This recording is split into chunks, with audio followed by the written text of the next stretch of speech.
Dr. Min Ji-hye stood before the massive wall display in the memorial archives. Thousands of blue lights dotted the holographic galaxy, each one marking a place where humans had been attacked, betrayed, or murdered. Her fingers traced across the control pad, and the display zoomed in on the Kepler system. The light there pulsed red, marking the massacre of 50,000 colonists 200 years ago. Every single one, she whispered to herself, as she did every morning. We remember every single one. The memorial archives occupied 3 entire levels of Terra Station. Most species would call it obsessive. Humans called it necessary. While other races forgot old grudges and moved on from past conflicts, humanity kept perfect records of every injustice. Every broken treaty, every murdered diplomat, every destroyed medical ship had its place in these archives. Min's assistant, a young man named Kim Tae-hyun, entered carrying a steaming cup of coffee. The council meeting starts in 2 hours, he said quietly. Ambassador Yoon is already preparing her presentation. Min nodded but didn't turn away from the display. She pulled up another file. This one showing the poisoned medical supplies that had killed aid workers in the Outer Rim. Then another, documenting the accident that destroyed a human research vessel. Then dozens more. Each attack had been carefully investigated, documented, and filed away. The perpetrators thought humans would forget. They were wrong. Do you think the council will listen this time? Taehyun asked. Min finally turned around. Her expression was calm, but her eyes held the weight of 2 centuries of remembered pain. No, she said simply. They never do. The 3 empires think we're just annoying newcomers who need to learn our place. The 3 empires ruled most of the galaxy. The hegemonic sovereignty controlled the core worlds through fear and military might. The Stellar Dominion commanded vast fleets that crushed anyone who opposed them. The Trade Federation owned the economic networks that kept systems dependent and obedient. For 1,000 years, they had shared power and crushed anyone who threatened their control. Humanity was becoming a threat. Human colonies were growing too fast. Human traders were too successful. Human diplomats asked too many uncomfortable questions about fairness and justice. The empires had been sending increasingly clear messages that this expansion needed to stop. Min walked through the archives, past holographic displays showing attack after attack. Her grandmother had survived the Kepler massacre as a child. Her mother had lost friends in the medical ship bombing. Min herself had watched Empire fleets destroy civilian transports and call it maintaining order. Every human knew these stories. Every human family had lost someone to Empire aggression. While other species developed what psychologists called cultural amnesia, humans passed down every detail of every injustice. Children grew up learning the names of the dead, the dates of the attacks, and the faces of those responsible. Min reached her office and activated her private communication system. A secure channel connected her to Captain Park Sun-woo, currently stationed in the Outer Rim aboard the research vessel Remembrance. His face appeared on the screen, weathered and serious. "How are our guests preparing for the council meeting?" Park asked. They both knew he wasn't really asking about the diplomats. "Ambassador Yoon will present our case professionally," Min replied. "She'll cite legal precedents, trade agreements, and territorial rights. She'll ask for peaceful coexistence and mutual respect. And they'll reject it completely. Yes, the hegemonic representative has already stated that lesser species must accept their limitations. The Stellar Dominion Admiral said, our expansion will be corrected through appropriate measures." Park's expression darkened. Like all humans, he knew exactly what appropriate measures meant in Empire language. It meant dead colonists and burning settlements. "Are you ready?" Min asked quietly. Park nodded. "The memorial archives aren't just history books, Ji-hye. For every documented attack, we've spent decades preparing responses.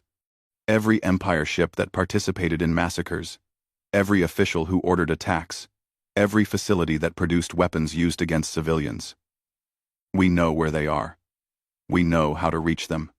Min pulled up another display. This one showing what they called the active memorial list. 847 documented grievances spanning 2 centuries. But beside each entry wasn't just historical data. There were current locations, tactical assessments, and detailed response plans. While the empires thought humans were just keeping records, humanity had actually been preparing for war. Not aggressive conquest, but systematic justice. The Kepler massacre perpetrators? Min asked. Admiral Vorkesh commands the 3rd Hegemonic Fleet. His ships are currently patrolling the Gamma sector. If activated, Response Protocol 7 will disable their navigation systems and strand them in interstellar space. The same fate they gave to the Kepler evacuation ships. The poisoned medical supplies?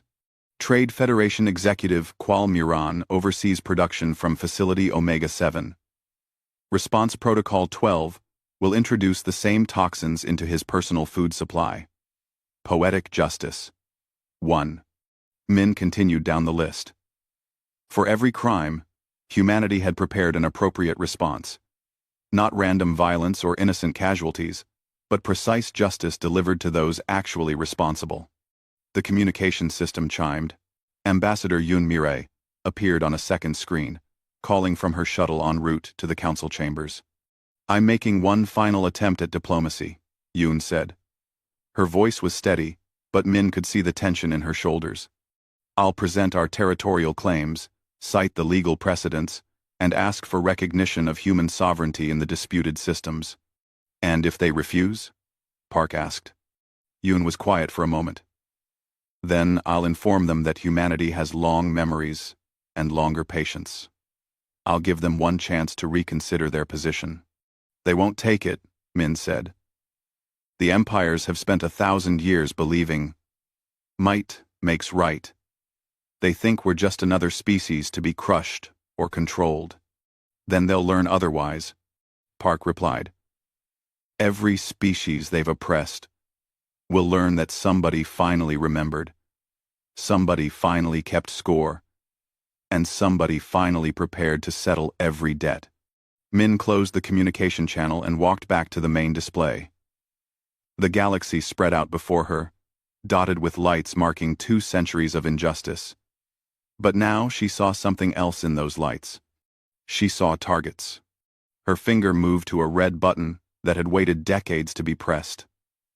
The button that would send a single, encrypted message to every human ship, station, and settlement in the galaxy. The message that would activate protocols that had been planned, prepared, and positioned for exactly this moment. Memorial Protocol, she whispered, reading the label beside the button. In 6 hours, the Galactic Council would meet. Ambassador Yun would make humanity's case for peace. The empires would reject it, as they always did. They would probably announce new peacekeeping operations to put humanity in its place. And then they would discover that humanity's place was not beneath them, but above the ashes of their broken empires. Min Jihye placed her finger on the button and waited. Captain Park Sunwoo received the encrypted message while reviewing star charts in his private cabin aboard the Remembrance. The message contained only 7 words. Memorial Protocol activated. All debts recalled for payment. He had been waiting for this message for 30 years. Park stood and walked to what appeared to be a simple storage locker. His palm print unlocked the first seal. His retinal scan unlocked the second. His voice print unlocked the third. Inside was a single red key and a manual labeled Active Memorial Responses, Authorized Personnel Only. The Remembrance looked like a typical research vessel from the outside. It had the right identification codes, the proper scientific equipment, and a crew that published regular papers on stellar phenomena. But appearances could be deceiving. Humanity had learned long ago that the best weapons were the ones nobody saw coming. Park inserted the red key into a hidden panel in his desk. The cabin's walls slid apart, revealing a massive command center filled with tactical displays and communication arrays. The research vessel was actually humanity's mobile command center for Memorial Protocol operations. Lieutenant Cho Minho, his operations officer, emerged from a concealed door. "Sir, we're receiving confirmation signals from 723 assets throughout the galaxy. Memorial Protocol is fully active." Park nodded grimly. Those assets weren't military ships. They were merchants, researchers, refugees, and settlers. Or at least, that's what everyone thought they were. In reality, they were part of the largest intelligence and preparation network in galactic history. For 2 centuries, while the empires had dismissed humans as harmless newcomers, humanity had been quietly placing people everywhere. Human traders who mapped every major shipping route. Human refugees who found work in Empire military facilities. Human researchers who studied Empire technology and weaknesses. Every human killed, every colony destroyed, every treaty broken had been carefully documented. But more than that, humanity had spent decades preparing specific responses to each injustice. The empires thought they were dealing with a forgiving species that would eventually give up and submit. They were about to discover their mistake. The empires thought they were about to discover their mistake. "Display the active memorial list," Park ordered. A holographic screen appeared, showing 847 entries. Each entry contained details of an Empire attack against humans, followed by current intelligence on the perpetrators and planned response protocols. "Status report on Priority Target Alpha," Park said. "Admiral Vorkesh, responsible for the Kepler massacre. Currently commanding 3rd Hegemonic Fleet in Gamma Sector. His navigation systems have been compromised through maintenance contractor Agent Kim. Response Protocol 7 is ready for activation." Park remembered the Kepler massacre. 50,000 civilians, including children, had been trying to evacuate when Vorkesh's fleet arrived. Instead of allowing the evacuation, they had jammed the ship's navigation systems and left them to drift in space. By the time rescue arrived, everyone was dead. Priority Target Beta? Trade Federation Executive Qual Miran authorized poisoned medical supplies that killed 400 aid workers, currently at Facility Omega-7. Agent Lee has been working as a food service contractor for 6 months. Response. Protocol 12 is ready. The list continued. Every Empire official who had ordered attacks on humans. Every fleet commander who had fired on civilians. Every bureaucrat who had authorized accidents that killed human diplomats. Humanity had found them all, learned their routines, and prepared appropriate responses. Park's communication system activated. Ambassador Yoon Mireille appeared on screen, her face grim. She was calling from the Galactic Council chambers. "Captain, the council meeting is over," she reported. "The 3 empires rejected our territorial claims completely. They announced joint peacekeeping operations to remove human presence from 12 star systems. We have 1 standard month to comply." "What exactly did they say?" Park asked. The hegemonic representative stated that humans need to learn their proper place in the galactic hierarchy. The Stellar Dominion Admiral said our expansion threatens established order and must be corrected. The Trade Federation delegate announced economic sanctions against any system that supports human territorial claims. Lieutenant Cho looked up from his console. "Sir, we're detecting Empire fleet movements. Multiple task forces heading toward human settlements." Park felt something cold settle in his stomach. The Empires weren't just making threats. They were actually beginning attacks on human colonies. Again. "Any demands for surrender? Any offer of negotiations?" he asked. "None," Yoon replied. "They expect complete withdrawal within 30 days. When I asked about civilian populations, the hegemonic representative said, collateral casualties are the responsibility of those who choose defiance." That was it, then. 200 years of patient documentation, careful preparation, and hoped-for peace had just ended. The empires had chosen to continue their pattern of unprovoked aggression against humanity. Park opened the Memorial Protocol Manual and found the section labeled Full Authorization Procedures. He had hoped never to use these pages. Ambassador Yoon, please transmit the official Memorial Declaration to all galactic networks. Are you certain, Captain? Once we broadcast that message, there's no going back. They've given us no choice. They're attacking civilian colonies as we speak. After 2 centuries of murders, massacres, and broken promises, they still think we'll just accept whatever they do to us. Park turned to his operations officer. Lieutenant Cho, prepare to transmit Memorial Protocol activation codes to all assets. Full response authorization. Sir, that's 847 simultaneous operations across the galaxy. I know exactly what it is, Lieutenant. The Empires want to teach us our place? We'll teach them what happens when you pick a fight with a species that forgets nothing and forgives only when justice is served. The communication screen showed Ambassador Yoon taking a deep breath.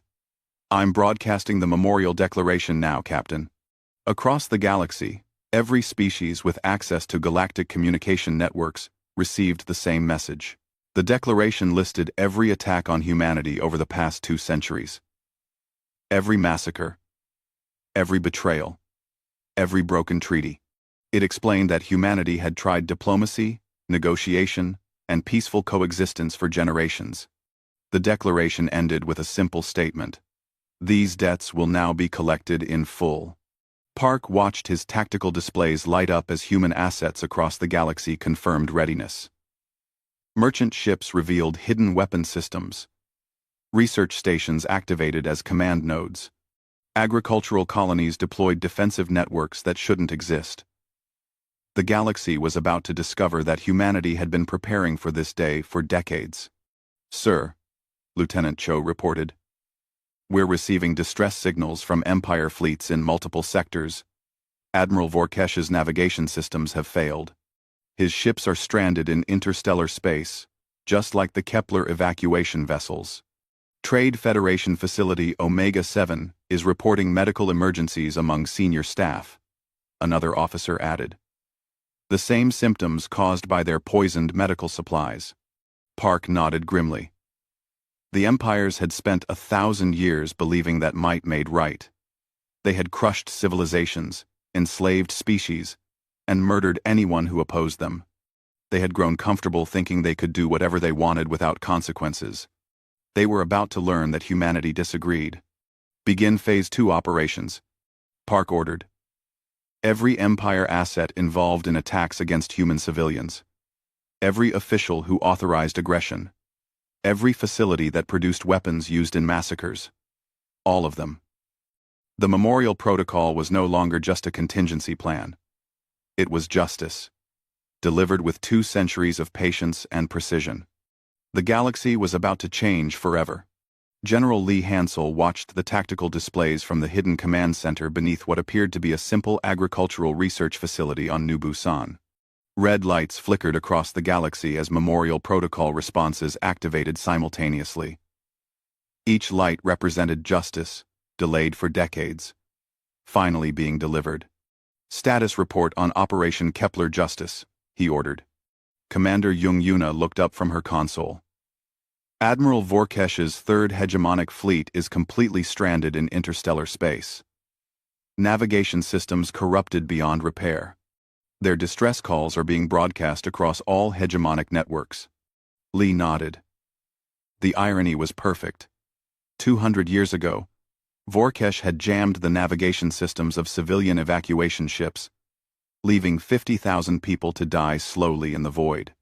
Now he and his crews faced the same fate, broadcasting desperate pleas for rescue that everyone could hear. He's begging for mercy, Jung reported, monitoring the communications. Claiming his fleet was just following orders during the Kepler operation. Following orders, Lee repeated quietly. The same excuse they always use. What's the response from hegemonic command? They're scrambling rescue ships, but it will take weeks to reach Vorkesh's location. His crews have enough supplies for maybe 10 days. Lee felt no satisfaction in the Admiral's terror. This wasn't about revenge. It was about justice. Vorkesh would be rescued, just as the Kepler evacuees should have been. But he would spend those weeks understanding exactly what his victims had felt. Operation Medical Justice? He asked. Executive Kual Miran is in critical condition, Jung replied. The same toxin he authorized for use against human aid workers. His medical team is frantically searching for an antidote. Do they have one? Yes, sir. The same antidote that could have saved the 400 aid workers if Kual Miran hadn't specifically ordered it withheld. Across the galaxy, similar scenes were playing out. Every Empire official who had authorized attacks on humans was experiencing precisely what they had inflicted. Economic warfare, answered with economic destruction. Military aggression met with superior tactics. Broken treaties, honored with broken power structures. Dr. Min Jihye appeared on the communication screen from Terra Station. General, the galactic networks are exploding with activity. Every species is reading the memorial archives we just released. What's the reaction? Shock, mostly. They're seeing the complete record of Empire aggression against humanity for the first time. 847 documented attacks, with full evidence and witness testimony. Most species had no idea the empires had been systematically targeting human civilians. Lee accessed the public response feeds.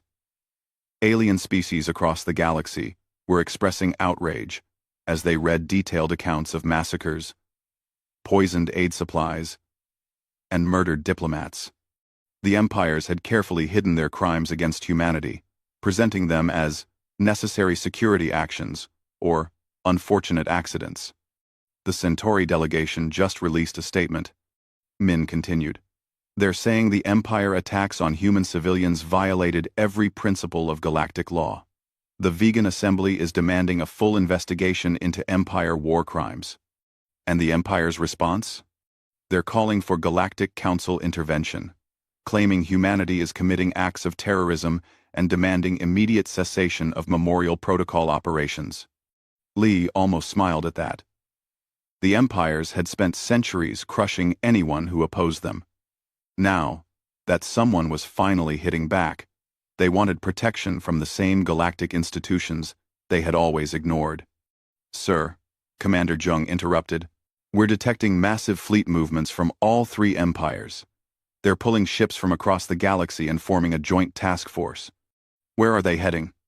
Sol system, sir. They're planning a direct assault on Earth. The command center fell silent.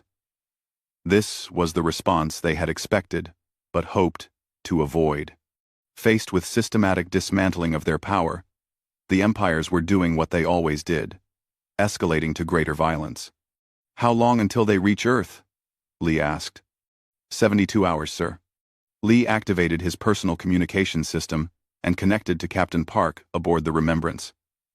Captain, the empires are coming for Earth. Combined fleet. Probably everything they can scrape together. I know, General. We've been tracking their movements. Are you ready for Phase 2? Lee looked around the command center. For 2 centuries, humanity had prepared for this moment. Not just defensive preparations, but the complete restructuring of galactic power. The empires thought they could threaten Earth and force human surrender. They were about to discover that threatening humanity's homeworld triggered protocols they couldn't imagine. Phase 2 authorized, Lee said quietly. Across the galaxy, sleeper agents who had spent decades building false identities received activation codes. Human refugees, working in Empire supply depots, revealed their true purpose. Human traders who had mapped every logistics route began systematic disruption operations. Human researchers, who had studied Empire technology for generations, activated sabotage programs. The 3 empires had built their power on the assumption that conquered species would stay conquered, that client worlds would remain obedient, that economic dependencies would ensure loyalty. They were about to learn that humanity had spent 2 centuries proving those assumptions wrong. Report from the Outer Rim, Jung announced. 17 hegemonic client worlds just declared independence simultaneously. They're citing the memorial archives as justification for ending tributary relationships. The Trade Federation's economic network is collapsing, another officer added. Supply contracts are being cancelled galaxy-wide. Their exclusive trading agreements are being voided by species who now know about the poisoned medical supplies. Stellar Dominion logistics are failing across 3 sectors. Their fuel depots are mysteriously running empty, and their ammunition factories are suffering widespread mechanical failures. Lee watched the reports flood in. The empires had built their power through fear, economic control, and military dominance. But their entire system depended on species accepting empire authority. Now that the galaxy could see the true scope of empire crimes, that acceptance was evaporating.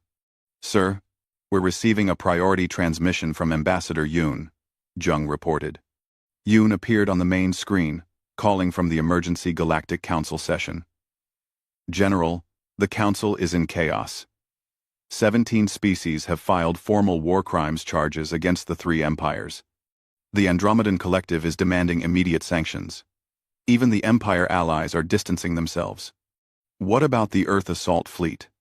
The Council passed an emergency resolution condemning the attack on human homeworld, but the empires have ignored it completely.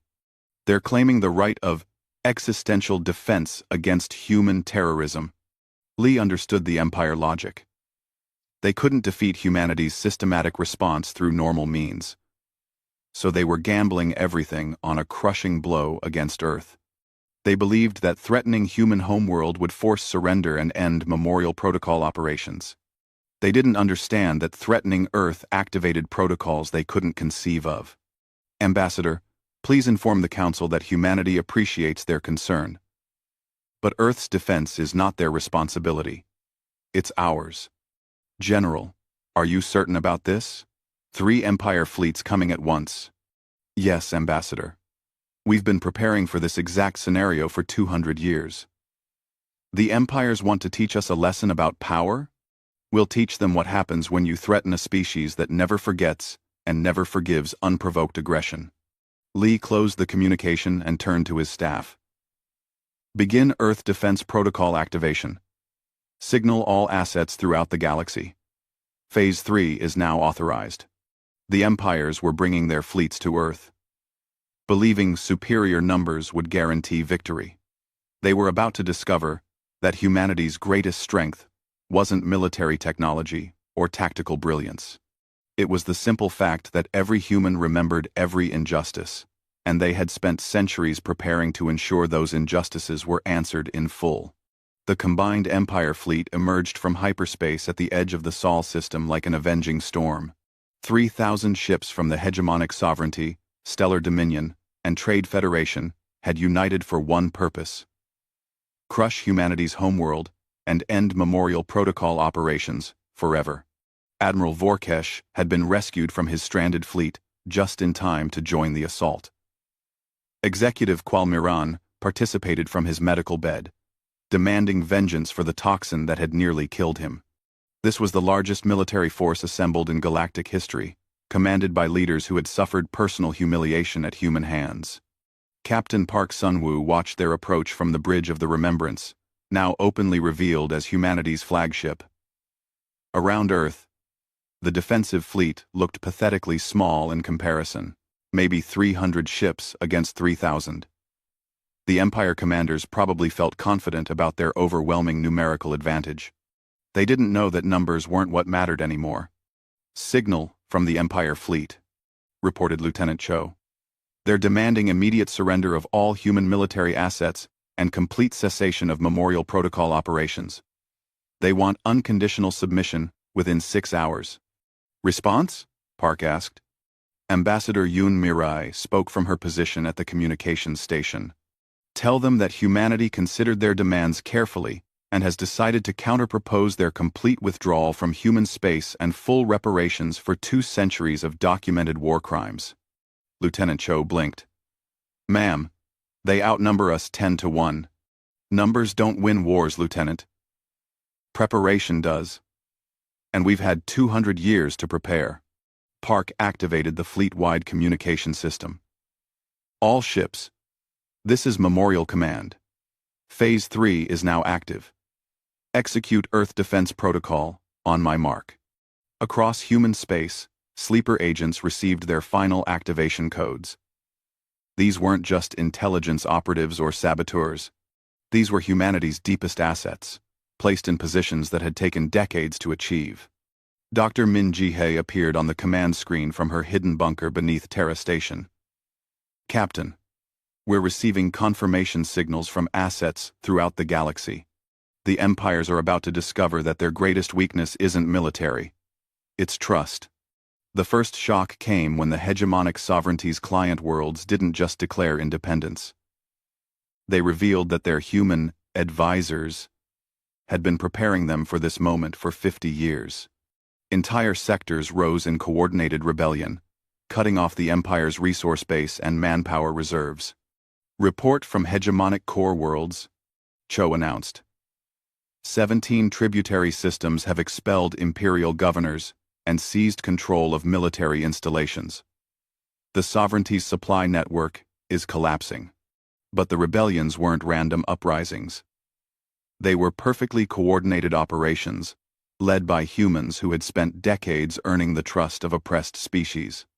The galaxy was discovering that humanity's refugees, traders, and researchers had actually been building liberation networks. The Trade Federation faced a different kind of assault. Every exclusive contract, every monopolistic agreement, every economic stranglehold they had built over centuries dissolved simultaneously. Species across the galaxy were refusing to honor trade agreements with an organization guilty of poisoning medical supplies. Federation commercial network is in complete collapse, another officer reported. Their currency is worthless. Their exclusive shipping agreements are being voided. Their economic empire just ceased to exist. Executive Kalmiran, commanding from his medical bay, watched his life's work crumble in real time. The Trade Federation had controlled galactic commerce for 800 years. In 6 hours, they had become financially irrelevant. The Stellar Dominion discovered that their mighty military machine depended on logistics networks that humans had been quietly compromising for generations.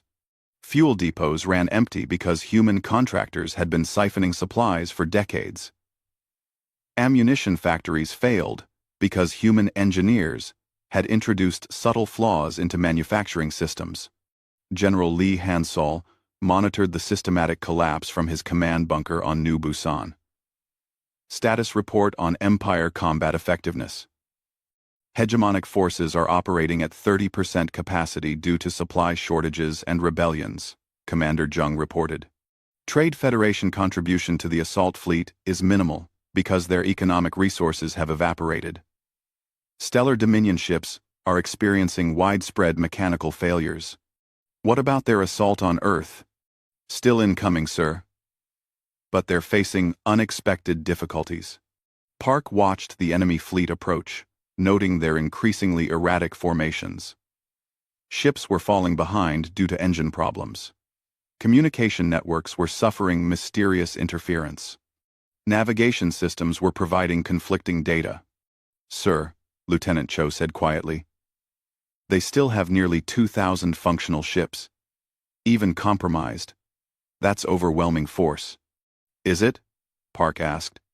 Display current Empire leadership status. The tactical screen showed the locations and conditions of every Empire official involved in attacks against humanity over the past 2 centuries.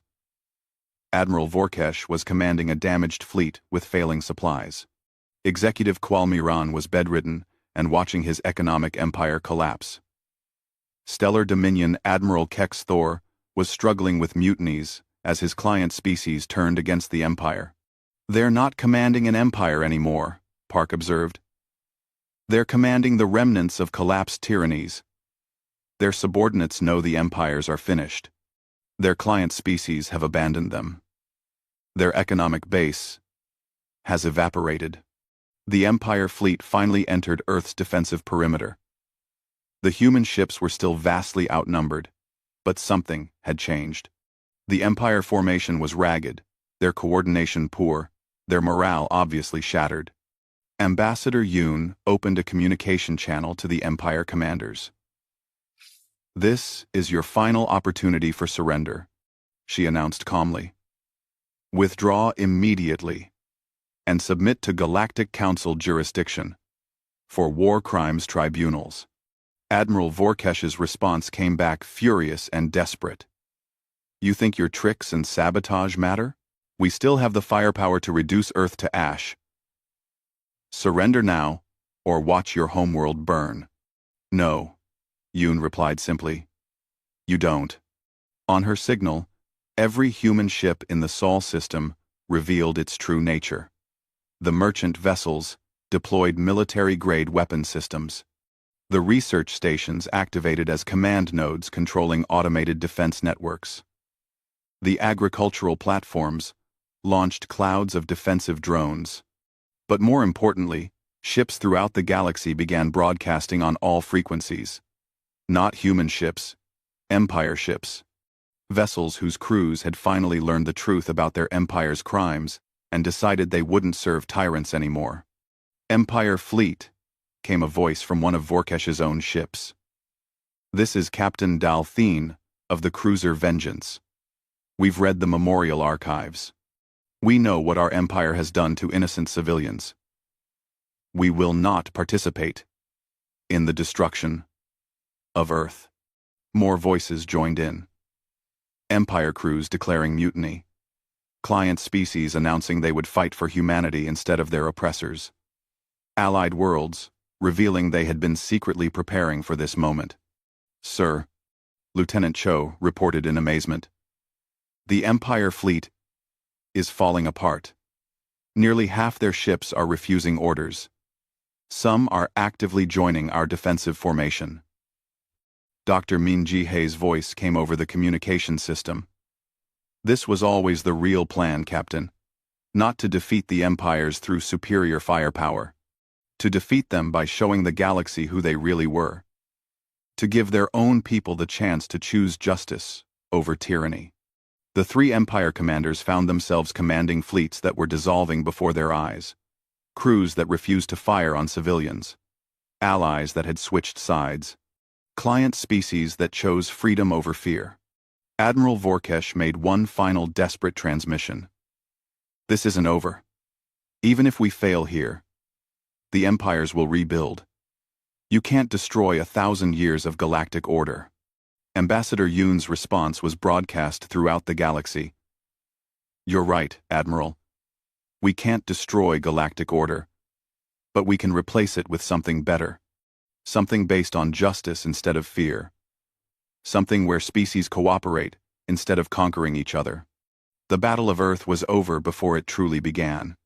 Not because humanity had superior ships or tactics, but because they had offered the galaxy something the empires never could. The chance to choose cooperation over conquest, justice over tyranny, and hope over fear. The three empires that had ruled for millennia were finished. What came next would be built on very different foundations. 6 months after the failed assault on Earth, Ambassador Yoon Mi-rae stood before the new Galactic Assembly in what had once been the hegemonic council chambers. The massive hall was filled with representatives from over 400 species, many speaking freely for the first time in centuries. The three empires no longer existed. The hegemonic sovereignty had collapsed when its client worlds declared independence simultaneously. Without tribute from conquered species, the core worlds couldn't maintain their military machine. Former Admiral Vorkesh now awaited trial for war crimes, his fleet scattered across a dozen systems. The Trade Federation had dissolved when their economic stranglehold broke. Executive Kwalmiran had survived the poisoning, but his commercial empire was gone forever. Species that had been economically enslaved for generations were now trading freely with each other. The Stellar Dominion's military might had proven worthless when their logistics networks failed. Their former territories had reorganized into defensive alliances that protected each other instead of serving imperial ambitions. The Memorial Justice Tribunals have concluded their work, Yoon announced to the Assembly. 847 cases of documented attacks against human civilians have been fully adjudicated. Every perpetrator has faced appropriate consequences. Every victim has been acknowledged. Every injustice has been addressed. Dr. Min Ji-hae watched from the observer gallery, no longer the keeper of grievances but the director of the new Galactic Justice Repository. The memorial archives had expanded beyond human suffering to include the experiences of every species that had endured Empire oppression. The repository now contains over 12,000 documented cases of imperial war crimes. Min had reported earlier. Species across the galaxy are contributing their own histories of injustice. We're ensuring that none of these crimes are ever forgotten or repeated. Captain Park Sun-woo had traded his military command for leadership of the Galactic Defense Coordination Council. Instead of preparing for war, he now helped species develop mutual protection agreements based on cooperation rather than conquest. The new defense networks are fully operational, Park had briefed the Assembly. No single power can threaten multiple systems simultaneously. Every species contributes to collective security according to their abilities. Every species receives protection, regardless of their military strength. General Lee Hansel had become something entirely new. Director of Transition Operations. His job was helping former Empire territories establish self-governance and join the galactic community as equals rather than subjects. 73 former client worlds have achieved full independence, Lee reported. Another 112 are in transition with human advisors helping establish democratic institutions. The process is voluntary and respectful of each species' cultural preferences. The transformation hadn't been without challenges. Some Empire loyalists had attempted to rebuild tyrannical systems. Criminal organizations had tried to fill power vacuums left by collapsed empires. A few species had initially rejected human assistance, suspicious of any offer that seemed too good to be true. But the Memorial Protocol had achieved something unprecedented in galactic history. Systematic change based on justice rather than conquest. The galaxy was learning that cooperation produced better results than domination. Yoon addressed the specific question that many species still asked. Representatives have inquired whether humanity seeks to replace the fallen empires. The answer remains what it has always been. No. We don't want to rule you. We want to work with you. End quote. The evidence supported her words. Human colonies weren't expanding through conquest but through invitation. Species that had suffered under Empire rule were requesting human advisors, human technology, and human protection. But these relationships were partnerships, not subjugation. The Andromedan collective representative stood to address the Assembly. My species endured 4 centuries of hegemonic occupation. We watched our culture suppressed, our resources stolen, our people enslaved. When humans offered to help us rebuild, we expected new masters with gentler chains. The Andromedan paused, looking directly at the human delegation. Instead, we received genuine partnership. Human advisors helped us establish institutions that serve our needs, not theirs. Human technology is shared freely, not sold at exploitative prices. Human protection comes without demands for tribute or submission. Similar testimonials came from dozens of species. The Vegan Assembly spoke of economic recovery after Trade Federation collapse. The Centauri Coalition described their successful transition from imperial clients to independent worlds. Former Stellar Dominion territories praised human assistance in establishing effective self-defense. But the most powerful testimony came from the Empire species themselves. Citizens of the former hegemonic sovereignty, Trade Federation, and Stellar Dominion were discovering that their empires had oppressed them too, just more subtly than their subjects. We were told that conquest brought glory, said a former hegemonic officer. We believed that subjugating other species elevated our own. The memorial archives showed us what our empire really did. We participated in atrocities while believing we were heroes. The officer continued. Humans could have punished us for our empire's crimes. Instead, they offered us the chance to build something better. They helped us understand the difference between strength and tyranny, between leadership and domination. Yoon smiled at the testimonials but knew the real work was just beginning. The new Galactic Compact was more than a peace treaty. It was a fundamental restructuring of how civilizations related to each other. The compact established several key principles. Perfect accountability meant every species maintained records of interactions with others, preventing historical amnesia that allowed repeated injustices. Proportional justice ensured that conflicts were resolved through appropriate responses rather than overwhelming force. Cooperative strength meant that species worked together for mutual benefit rather than competing for dominance. Most importantly, the compact included what humans called the Memorial Clause. Any species that suffered unprovoked aggression could invoke galactic support for justice. The galaxy would never again ignore systematic oppression because it was inconvenient to address. Dr. Min Jihei's Justice Repository would ensure that future crimes were documented and remembered. Captain Park's Defense Council would coordinate responses to threats against any member species. General Lee's transition operations would help failed states rebuild based on cooperation rather than exploitation. The system wasn't perfect. Some species still preferred isolation to cooperation. Criminal elements continued trying to exploit power vacuums. Former Empire loyalists plotted to restore tyrannical systems. But the galaxy had learned something crucial. Cooperation produced better results than conquest. Justice delayed was justice denied. But justice delivered created lasting peace. Memory of injustice, combined with preparation for appropriate response, prevented the repetition of historical atrocities. Yoon concluded her address to the assembly with words that would become the unofficial motto of the new galactic order. We remember not to seek vengeance, but to ensure justice. We prepare not for conquest, but for protection. We cooperate not from weakness, but from strength. The assembly voted unanimously to adopt the new Galactic Compact. Species that had never cooperated before were working together on trade, defense, and cultural exchange. The galaxy that had once been divided between empires and their subjects was becoming a community of equals. As delegates filed out of the chambers, Yoon remained behind for a moment, looking at the empty seats where Empire representatives had once sat. Those empires had ruled through fear for 1,000 years.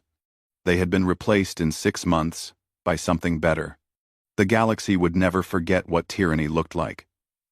More importantly, it would always remember what justice looked like. When finally delivered, the age of empires was over. The age of cooperation had begun. And it started because one species had refused to forget injustice and had prepared patiently to ensure that every debt was eventually paid in full. Humanity had kept its promise.